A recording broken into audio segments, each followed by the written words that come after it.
உங்களுக்கு அதிகமாக மறதி ஏற்படுகிறதா? எதை படித்தாலும் மண்டைக்குள்ளே நிற்க மாட்டேங்குதா? வச்ச பொருளை வச்ச இடத்துல இல்லாமல் வேற இடத்துல தேடுறீங்களா?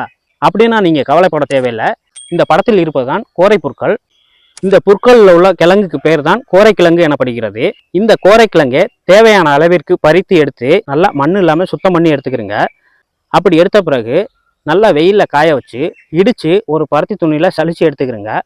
அதுலேருந்து ஒரு 1/4 டீஸ்பூன் அளவிற்கு தினமும் வெறும் வயிற்றுல தேனில் கலந்து ஒரு 24 நாட்களுக்கு தொடர்ந்து சாப்பிட்டு வாங்க. இப்படி 24 நாட்கள், அதாவது அரை மண்டலம் தொடர்ச்சியாக சாப்பிட்டு வரும்போது உங்களுக்கு புத்தி கூர்மை அதிகரிக்கும், நினைவாற்றல் அதிகரிக்கும், ஞாபக மறதிங்கிறதே சுத்தமாக இருக்காதுங்க. அந்த அளவிற்கு இந்த கோரை கிழங்கில் நல்ல ஒரு புத்தி கூர்மையை தெளிவடைக்கக்கூடிய சக்தி இருக்கிறது. இது மட்டும் இல்லைங்க, இந்த மனக்குழப்பம் இருப்பவர்களும் இந்த கோரைக்கிழங்கு பொடியை சாப்பிட்டு வந்தால் அவர்களுக்கு விரைவில் மனக்குழப்பம் நீங்கி நல்ல தெளிவு கிடைக்கும், நல்ல தூக்கம் வரும்.